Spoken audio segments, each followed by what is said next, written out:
ದೇವರ ನಾಮಕ್ಕೆ ಸ್ತೋತ್ರವಾಗಲಿ. ಈ ಸಮಯದಲ್ಲಿ ದೇವರ ವಾಕ್ಯವನ್ನು ಕೇಳುವಂತ ನನ್ನ ಸಹೋದರಿ ಸಹೋದರರಿಗೆ ಯೇಸು ಕ್ರಿಸ್ತನ ನಾಮದಲ್ಲಿ ವಂದನೆಗಳನ್ನು ಸಲ್ಲಿಸ್ತಾ ಇದ್ದೀನಿ.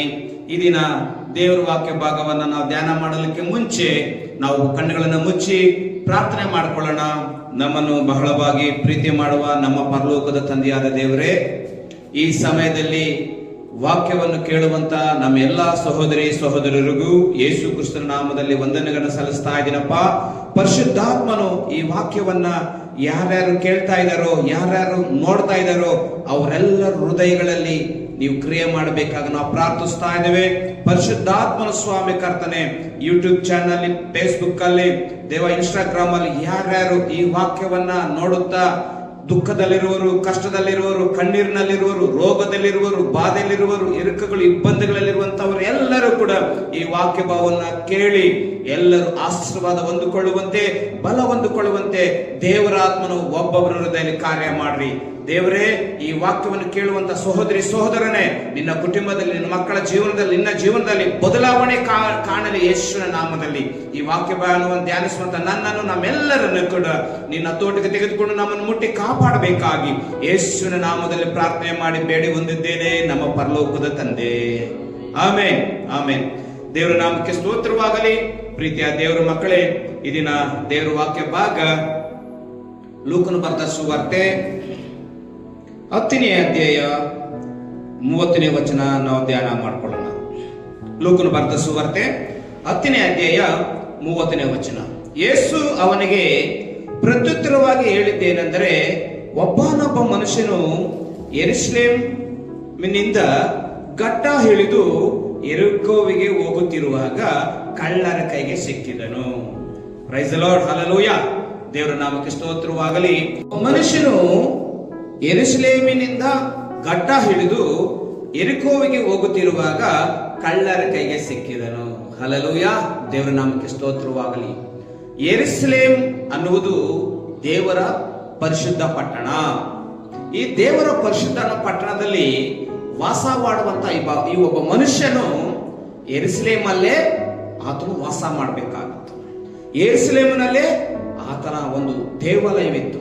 ಆ ಯೆರೂಸಲೇಮ್ ಅನ್ನುವುದು ದೇವರ ಪರಿಶುದ್ಧ ಪಟ್ಟಣವಾಗಿದೆ. ಹಾಗಾಗಿ ಒಬ್ಬ ಮನುಷ್ಯ ಯಾಕೆ ಯೆರೂಸಲೇಮನ್ನು ಬಿಟ್ಟು ಗಡ್ಡ ಹಿಡಿದು ಆತನು ಯೆರಿಕೋವಿಗೆ ಹೋಗುತ್ತಿರುವಾಗ, ಹಲ್ಲೆಲೂಯಾ, ದೇವರ ನಾಮಕ್ಕೆ ಸ್ತೋತ್ರವಾಗಲಿ. ಪ್ರೀತಿಯ ದೇವರ ಮಗುವೆ, ಆ ಮನುಷ್ಯ ಯೆರೂಸಲೇಮಿನಲ್ಲೇ ಇದ್ದು ಕಷ್ಟಗಳು ಬಂದ್ರು, ಕಣ್ಣೀರು ಬಂದ್ರು, ದುಃಖ ಬಂದ್ರು, ವೇದನೆ ಬಂದ್ರು, ಹಿಂಸೆಗಳು ಬಂದ್ರು, ಅವಮಾನಗಳು ಬಂದ್ರು, ಆ ಯೆರೂಸಲೇಮಿನಲ್ಲೇ ವಾಸ ಮಾಡಬೇಕಾಗಿತ್ತು. ಆ ಯೆರೂಸಲೇಮ್ ಅನ್ನೋದು ಅದು ದೇವರ ಆಲಯ ಅಥವಾ ದೇವರ ಒಂದು ಸ್ಥಳ. ಆ ಸ್ಥಳ ಯಾಕೆ ಬಿಟ್ಟಪ್ಪ ಅಂದ್ರೆ, ಆತನು ಇನ್ನೂ ಒಂದು ಪ್ರಾಂತಕ್ಕೆ ಹೋಗುವುದಕ್ಕೆ ಆತನು ನಿಶ್ಚಯ ಮಾಡಿಕೊಂಡ. ಆತನು ಯೆರೂಸಲೇಮಿನಲ್ಲಿ ಇದ್ದು ಸಾಕಾಗಿ ಯೆರಿಕೋ ಪಟ್ಟಣವನ್ನು ನೋಡಬೇಕೆಂಬುದಾಗಿ ಆತನಲ್ಲಿ ಮನಸ್ಸು ಬಂತು. ಆತನಲ್ಲಿ ಒಂದು ಆಸೆ ಆಯಿತು. ಆ ಯೆರಿಕೋದಲ್ಲಿ ಏನ್ ಸಿಕ್ಕುತ್ತೆ, ಆ ಯೆರಿಕೋ ಪಟ್ಟಣದಲ್ಲಿ ಏನಿರುತ್ತೆ, ಆ ಯೆರಿಕೋ ಒಂದು ಸಲ ನಾನು ನೋಡಲೇಬೇಕು ಎಂಬುದಾಗಿ ಆತನು ಇಳಿದು ಬಂದನು. ಹಲ್ಲೆಲೂಯಾ. ಆ ಗಡ್ಡ ಇಳಿದು ಯೆರಿಕೋವಿಗೆ ಪ್ರಯಾಣ ಮಾಡ್ತಾ ಇದ್ದಾನೆ. ಪ್ರೀತಿಯ ದೇವರ ಮಗುವೆ, ಯೆರಿಕೋ ಪಟ್ಟಣ ಅನ್ನುವುದು ಅದು ಒಂದು ಕಳ್ಳರಿರುವಂತ ಒಂದು ಸ್ಥಳ. ಆ ಯೆರಿಕೋ ಪಟ್ಟಣ ಅನ್ನುವುದು ಅಲ್ಲಿ ಅನೇಕ ಪಾಪಗಳು ಆ ಯೆರಿಕೋ ಪಟ್ಟಣದಲ್ಲಿ ನಡೀತಾ ಇದ್ದು. ಪ್ರೀತಿಯ ದೇವರ ಮಗುವೆ, ಆ ಯೆರಿಕೋ ಪಟ್ಟಣದಲ್ಲಿ ಅನೇಕರು ದುಷ್ಟರು, ದುರ್ಮಾರ್ಗರು, ದೇವರ ಭಯಭಕ್ತಿ ಉಳ್ಳವರು ವಾಸಿಸುತ್ತಿದ್ದರ ಪ್ರಾಂತದಲ್ಲಿ. ಅಲ್ಲಿ ಕರುಣೆ ಎಂಬುದೇ ಇರಲಿಲ್ಲ.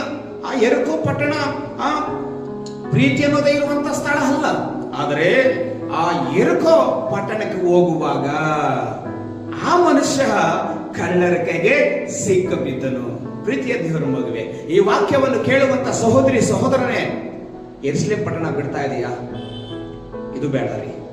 ಯೆರೂಸಲೇಮ್ ಎಷ್ಟೇ ಕಷ್ಟಗಳು ಬರಲಿ ಆ ಪಟ್ಟಣದಲ್ಲೇ ವಾಸ ಮಾಡಬೇಕು. ಅನೇಕರು ನೆನೆಸ್ತಾರೆ, ಅಯ್ಯೋ ನನಗೆ ಈ ಮನೆ ಸಾಕಾಗಿದೆ, ಈ ಮನೆಯಲ್ಲಿ ವಾಸ ಮಾಡೋದು ನನಗೆ ಇಷ್ಟ ಇಲ್ಲ, ನಾನು ಬೇರೆ ಮನೆಗೆ ಹೋಗ್ತೇನೆ. ಈ ಮನೆಯಲ್ಲಿ ನೀನು ವಾಸ ಮಾಡೋದಕ್ಕೆ ಇಲ್ಲದೆ ಇರುವಾಗ ಬೇರೆ ಮನೆಯಲ್ಲಿ ಏನ್ ವಾಸ ಮಾಡ್ತೀಯಮ್ಮ ನೀನು? ಇರುವಂತ ದೇವರು ಕೊಟ್ಟಂತ ಮನೆಯಲ್ಲಿ ಕಷ್ಟ ಬಂದ್ರು, ಸುಖ ಬಂದ್ರು, ದುಃಖ ಬಂದ್ರು ಅದೇ ಮನೆಯಲ್ಲಿ ವಾಸ ಮಾಡು. ಇಲ್ಲ, ನಾನು ಆ ಮನೆಯಲ್ಲಿ ಹೋಗಿ ನಾನು ಚೆನ್ನಾಗಿ ಆಗ್ತೇನೆ, ನನ್ನಲ್ಲಿ ಒಳ್ಳೆ ರೀತಿಯಲ್ಲಿ ನಾನು ಆಶೀರ್ವದಿಸಲ್ಪಡ್ತೇನೆ, ದೇವ್ರು ನನ್ನ ಆಶೀರ್ವದಿಸ್ತಾರೆ, ಆ ಮನೆಯಲ್ಲಿ ನಾನು ಇರುವುದಕ್ಕೆ ಇಷ್ಟ ಆಗ್ತದೆ ಎಂಬುದಾಗಿ ದೇವ್ರು ಕೊಟ್ಟಂತ ಮನೆಯನ್ನು ಬಿಟ್ಟು ನೀನು ಬೇರೊಂದು ಮನೆಗೆ ಹೋದರೆ ಅನೇಕ ಸಮಸ್ಯೆಗಳಲ್ಲಿ ನೀನು ಸಿಕ್ಕಾಕೊಳ್ತೀಯ ದೇವ್ರ ಮಗುವೆ. ಹಾಗಾಗಿ ಈ ಮನುಷ್ಯ ಅವನ ಹೆಸರಲ್ಲಿ ಬರೆಯಲ್ಪಡ್ಲಿಲ್ಲ. ಯೆರೂಸಲೇಮಿನಿಂದ ಘಟ್ಟ ಇಳಿದು ಹೋಗ್ತಾ ಇದ್ದಾನೆ ಮನುಷ್ಯ. ಇಳಿಯುವಂಥದ್ದು ಆತ್ಮಿಕ ಜೀವಿತದಲ್ಲಿ ಹಿಂದಕ್ಕೆ ಹೋಗುವಂತದ್ದಾಗಿರ್ತದೆ. ಆತ್ಮೀಯ ಜೀವಿತ ಬಿದ್ದು ಹೋಗುವಂತದ್ದಾಗಿರ್ತದೆ. ಪ್ರೀತಿಯ ದೇವರ ಮಕ್ಕಳೇ, ಈ ಆತ್ಮೀಯ ಜೀವಿತದಲ್ಲಿ ನಾವು ಬೆಳೆಯಬೇಕು ವಿನಃ, ಮೇಲಕ್ಕೆ ಹೋಗ್ಬೇಕು ವಿನಃ ಕೆಳಕ್ಕೆ ಇಳಿಬಾರದು. ಯಾವುದೇ ಕಾರಣಕ್ಕೂ ನಮ್ಮ ಆತ್ಮೀಯ ಜೀವಿತದಲ್ಲಿ ಮೇಲೆ ಹೋಗುವಂತವರಾಗಿರ್ಬೇಕು, ಮೇಲೆ ಎಕ್ಕುವಂತವರಾಗಿರ್ಬೇಕು, ಮೇಲೆ ನೋಡುವಂತವರಾಗಿರ್ಬೇಕು. ಪ್ರತಿ ದಿನ ನೀನು ನಾನು ದೇವರ ಕಡೆಗೆ ನೋಡುವಂತವರಾಗಿರ್ಬೇಕು. ಇವನು ಇಳಿದು ಹೋಗ್ತಾ ಇದ್ದಾನೆ. ಆ ಯೆರಿಕೋ ಪಟ್ಟಣ ಕೆಳಗೆ ಸ್ಥಾನದಲ್ಲಿದೆ, ಯೆರೂಸಲೇಮ್ ಪಟ್ಟಣ ಮೇಲದ ಸ್ಥಾನದಲ್ಲಿದೆ. ನೋಡ್ರಿ, ಮೇಲಿಂದ ಈತನು ಇಳಿದು ಘಟ್ಟ ಹಿಡಿದು ಯೆರಿಕೋಗೆ ಹೋಗುತ್ತಿರುವಾಗ ಕಳ್ಳರ ಕೈಗೆ ಸಿಕ್ಕಾಕೊಂಡ. Hallelujah, hallelujah. ಪ್ರೀತಿಯ ದೇವರ ಮಕ್ಕಳೇ, ಅನೇಕ ಸಂದರ್ಭಗಳಲ್ಲಿ ನಾವು ಒಂದು ಸಭೆಯನ್ನು ಬಿಟ್ಟು ಇನ್ನೊಂದು ಸಭೆಗೆ ಹೋಗುವುದಕ್ಕೆ ಪ್ರಯತ್ನ ಪಡ್ತಾ ಇರ್ತೀವಿ. ದಯವಿಟ್ಟು ಆ ತರ ಮಾಡಕ್ ಹೋಗ್ಬೇಡ್ರಿ. ನಿನ್ನ ಸಭೆ, ನಿನ್ನ ತಾಯಿ ಸಭೆ ಯಾವುದೇ ಆಗಿರ್ಲಿ, ಎಂತ ಕಷ್ಟ ಬರ್ಲಿ, ಎಂತ ಹಿಂಸೆ ಬರ್ಲಿ, ನಿನ್ನ ತಾಯಿಯ ಸಭೆ ಸಾಯೋ ತನಕ ಅದೇ ಸಭೆಯಲ್ಲಿದ್ದು ನಾವು ಆಶೀರ್ವಾದ ಹೊಂದ್ಕೋಬೇಕು. ಅದೇ ಸಭೆಯಲ್ಲಿದ್ದು ನಾವು ಬೆಳೆಯಬೇಕು. ಅದೇ ಸಭೆಯಲ್ಲಿದ್ದು ನಾವು ದೇವರ ಸೇವೆ ಮಾಡಬೇಕು. ಅದೇ ಸಭೆಯಲ್ಲಿದ್ದು ನಾವು ಆಶೀರ್ವದಿಸಲ್ಪಡಬೇಕು. ಅದೇ ಸಭೆಯಲ್ಲಿದ್ದು ನಾವು ಅಭಿವೃದ್ಧಿ ಹೊಂದುತ್ತಾ ಬರಬೇಕು. ಪ್ರೀತಿಯ ದೇವರ ಮಕ್ಕಳೇ, ಅನೇಕ ಜನರು ನೆನೆಸ್ತಾರೆ, ನನಗೆ ನಮ್ಮ ಪಾಸ್ಟ್ರು ನನ್ನ ಮಾತು ಕೇಳೋದಿಲ್ಲ, ನಮ್ಮ ಪಾಸ್ಟ್ರು ನಮ್ಗೆ ಇರೋದು ಮಾತಾಡ್ತಾರೆ, ನಮ್ಮ ಪಾಸ್ಟ್ರು ನಮಗೋಸ್ಕರ ವಾಕ್ಯ ಹೇಳ್ತಾರೆ, ಅದಕ್ಕೆ ನಾನು ಈ ಸಭೆ ಬಿಟ್ಬಿಡ್ತೇನೆ. ಪ್ಲೀಸ್ ದಯವಿಟ್ಟು ಆ ತರ ಮಾಡುವುದಕ್ಕೆ ಹೋಗ್ಬೇಡ್ರಿ. ಆ ತರ ನೀವು ಮಾಡುವುದಾದ್ರೆ, ನೀವು ಬೇರೆ ಒಂದು ಸಭೆಗೆ ಹೋಗುವುದಾದ್ರೆ ಖಂಡಿತ ನೀವು ನಷ್ಟ ಪಡುವಂತವ್ರು ಆಗಿರ್ತೀರಾ. ಯಾವ ಸಭೆಯಲ್ಲಿ ಯೇಸು ಸ್ವಾಮಿನ ನಂಬಿ, ಯಾವ ಸಭೆಯಲ್ಲಿ ಕರ್ತನ ಭೋಜನ ತೆಗೆದುಕೊಂಡು, ಯಾವ ಸಭೆಯಲ್ಲಿ ಸಭ್ಯಳಾಗಿ ಜೀವಿಸ್ತಾ ಇರ್ತೀಯೋ, ಕಷ್ಟ ಬರ್ಲಿ, ಬಾಧೆ ಬರ್ಲಿ, ಸಾಯೋ ತನಕ ಅದೇ ಸಭೆಯಲ್ಲಿ ನೀರುವುದಾದ್ರೆ ನಿನ್ನ ಜೀವನದಲ್ಲಿ ದೊಡ್ಡ ಆಶೀರ್ವಾದಗಳನ್ನು ಹೊಂದಿಕೊಡ್ತೀಯ.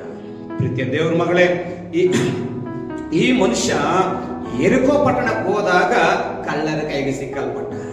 ನೋಡ್ರಿ, ಯೆರೂಸಲೇಮಿನಲ್ಲಿ ಆತನು ವಾಸ ಮಾಡುವಾಗೆಲ್ಲ ಯಾರ ಕೈಗೂ ಸಿಕ್ಕಾಕೊಳ್ಳಿಲ್ಲ. ಆ ಯೆರೂಸಲೇಮ್ ಆತನು ಆ ಒಂದು ಪರಿಶುದ್ಧವಾದ ಸ್ಥಳವಾಗಿತ್ತು. ಪ್ರತಿ ದಿನ ಬೆಳಗ್ಗೆ, ಸಾಯಂಕಾಲ, ಮಧ್ಯಾಹ್ನ ಆತನು ಪ್ರಾರ್ಥನೆ ಮಾಡುವುದಕ್ಕೆ ಅವನಿಗೆ ಅವಕಾಶ ಇತ್ತು. ಅಲ್ಲಿ ಯೆರೂಸಲೇಮ್ ಪಟ್ಟಣದಲ್ಲಿ ಕಳ್ಳರು ಕದಿರುವರು ಇರುವಂತ ಸ್ಥಳವಲ್ಲ, ಅದು ಪರಿಶುದ್ಧ ಪಟ್ಟಣವಾಗಿತ್ತು. ಅಲ್ಲಿ ಪ್ರತಿದಿನ ಶಾಂತಿ, ಸಮಾಧಾನ, ನೆಮ್ಮದಿಯಾಗಿತ್ತು. ಯಾಕಂದ್ರೆ ದೇವರ ಹಾಲ ಇರುವಂತ ಪ್ರಾಂತವಾಗಿತ್ತು. ಅಂತ ಪಟ್ಟಣವನ್ನು ಬಿಟ್ಟ, ಅಂತ ಸ್ಥಳವನ್ನು ಬಿಟ್ಟ, ಆತನ ಜೀವನದಲ್ಲಿ ಸಂತೋಷ ಸಮಾಧಾನವನ್ನು ಬಿಟ್ಟ ಯೆರಿಕೋ ಪಟ್ಟಣಕ್ಕೆ ಹೋದಕ್ಕೆ ಮನಸ್ಸು ಸಿದ್ಧ ಮಾಡಿಕೊಂಡಿದ್ದಾನೆ. ಒಂದು ಕಾಲು ಹಿಡಿದು ಹಿಂದಕ್ಕೆ ಹೋದ ಅಥವಾ ಕೆಳಗೆ ಹೋದ, ಕೆಳಗೆ ಇಳಿದು ಹೋದ ತಕ್ಷಣನೇ ಆತನ ಜೀವನದಲ್ಲಿ ಕಳ್ಳನು ಆತನನ್ನು ಹಿಡಿದು ಆತನನ್ನು ಏನ್ ಮಾಡ್ತಾ ಇದ್ದ ನೋಡ್ರಿ, ಅವನನ್ನು ಸುಲಿಗೆ ಮಾಡಿಕೊಂಡು ಗಾಯವಾಗುವಷ್ಟು ಹೊಡೆದು ಅವನನ್ನು ಅರೆಜೀವ ಮಾಡಿ ಬಿಟ್ಟು ಹೋದರು. ಹಲ್ಲೆಲೂಯಾ. ಪ್ರೀತಿಯ ದೇವರ ಮಗುವೆ, ಪ್ರೀತಿಯ ಸಹೋದರಿ ಸಹೋದರನೇ, ಅರೆಜೀವ ಮಾಡ್ದ ಅಂದ್ರೆ ಅರ್ಧ ಪ್ರಾಣ ಇದೆ, ಅರ್ಧ ಪ್ರಾಣ ಹೋಗಿದೆ. ಚೆನ್ನಾಗಿ ಹೊಡೆದು ಆತನನ್ನು, ಆ ಕಳ್ಳನ ಕೈ ಸಿಕ್ಕದಾಗ ಆ ಮನುಷ್ಯನು ಚೆನ್ನಾಗಿ ಹೊಡೆದು ಅವನ ಅರ್ಧ ಜೀವ ಮಾಡಿ ಬಿಟ್ಟು ಹೋದ. ಅಂದ್ರೆ ಆತನು ಕೊರುಗ್ತಾ ಇದ್ದಾನೆ. ಆ ಕಡೆ ಪ್ರಾಣನು ಹೋಗ್ತಾ ಇಲ್ಲ, ಈ ಕಡೆ ಪ್ರಾಣನೂ ಇಲ್ಲ. ಆ ರೀತಿ ಅರೇ ಜೀವ. ಹಾಗಾಗಿ ಆತನು ತುಂಬಾ ಗಾಯಗಳಾಗಿದೆ, ತುಂಬಾ ರಕ್ತ ಸುರಿತಾ ಇದೆ, ಯಾರು ಸಹಾಯ ಮಾಡೋರಿಲ್ಲ. ಯಾಕೆ ಅವನಿಗೆ ಆ ಶಿಕ್ಷೆ? ಯಾಕೆ ಅವನಿಗೆ ಬಾಧೆ?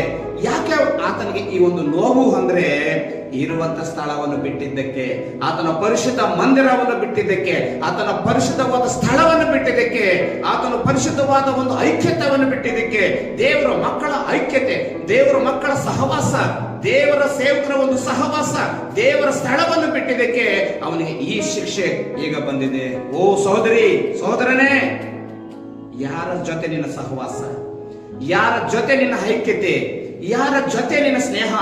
ಇವತ್ತೇ ಒಂದು ನಿರ್ಣಯ ಮಾಡಿಕೋ. ಒಂದು ವೇಳೆ ಯೆರೂಸಲೇಮಿನಲ್ಲಿ ನೀನು ವಾಸ ಮಾಡೋದಾದ್ರೆ ನೀನು ಎಷ್ಟೋ ಧನ್ಯಳು. ಹಾಗಾಗಿ ಈ ಒಬ್ಬ ಮನುಷ್ಯ ಆ ಯೆರೂಸಲೇಮನ ಪ್ರಾಂತವನ್ನು ಬಿಟ್ಟು ಗಡ್ಡ ಹಿಡಿದು ಯೆರಿಕೋ ಪಟ್ಟಣಕ್ಕೆ ಇಳಿದು ಹೋದನು. ಇಳಿದು ಹೋದ ತಕ್ಷಣ ಆತನ ಜೀವನದಲ್ಲಿ ಸಂತೋಷವನ್ನ ಕಳೆದುಕೊಂಡನು, ಸಮಾಧಾನವನ್ನು ಕಳೆದುಕೊಂಡನು, ನೆಮ್ಮದಿಯನ್ನು ಕಳೆದುಕೊಂಡ, ಪ್ರಾರ್ಥನೆ ಜೀವಿತವನ್ನು ಕಳೆದುಕೊಂಡ.